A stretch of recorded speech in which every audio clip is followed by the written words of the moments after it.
Welcome back to Math 103. This is video number 11 on apportionment. Last time we introduced a new way of thinking about standard quota and how to compute it and how to think about it. We just want to make sure that it really does lead to the same computed values as the first way of computing it. So we're going to check by going back to our original example. With 25 seats, Massachusetts has population 6.3 million, and we have already computed the standard divisor of that apportionment problem to be 556,000 people per seat. Right? A standard congressional district would have 556,000 people. And we want to know how many times does that cookie cutter fit inside 6.3 million people.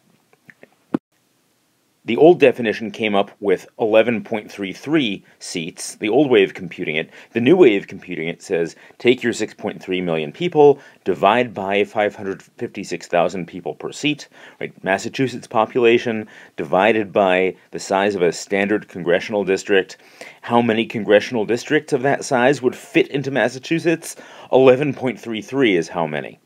So that does indeed agree with what we got using the old computation.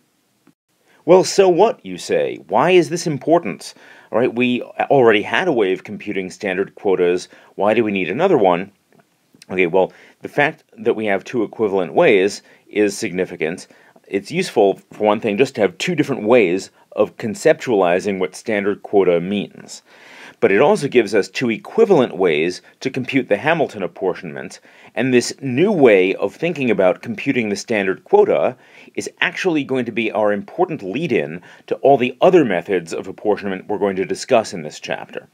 So the standard quota of Massachusetts, we computed that to be 6.3 million people divided by the standard divisor, so 11.33 is how many times 556,000 fits into the population of Massachusetts. How about Connecticut? How many times does 556,000 people per seat go into 3.4 million people? 6.12 is how many times. Right, so this is another way of computing what we computed earlier, that Connecticut's exact proportional share of seats, if there are 25 seats, its exact share is 6.12 of them. And we go on and we can do this for all the states. We'll get exactly the same standard quotas we did before, and the point is that this will lead to exactly the same results in the Hamilton apportionment. Great. So we have two equivalent ways to compute the Hamilton apportionment of seats. Before we go on and investigate these other methods of apportioning seats, a few final thoughts on Hamilton's method. There are pros and cons, as there will be with any of these methods. It's conceptually straightforward, it's fairly easy to compute, and we've seen it never violates the quota rule. Right? This is good news. The cons include the fact that it is vulnerable to the Alabama paradox, as we have seen. Right? That means that it's possible that if you do nothing other than add a seat, that it will cause a state to lose one of the seats it already had. That's bad news. Then that's one of the cons.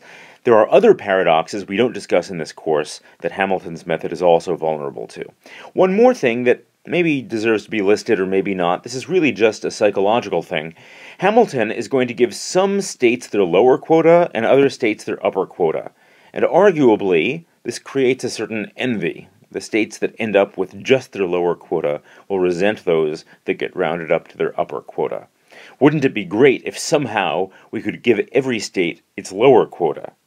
That doesn't exactly work, but we'll follow up on that idea next. So please go on to the next video.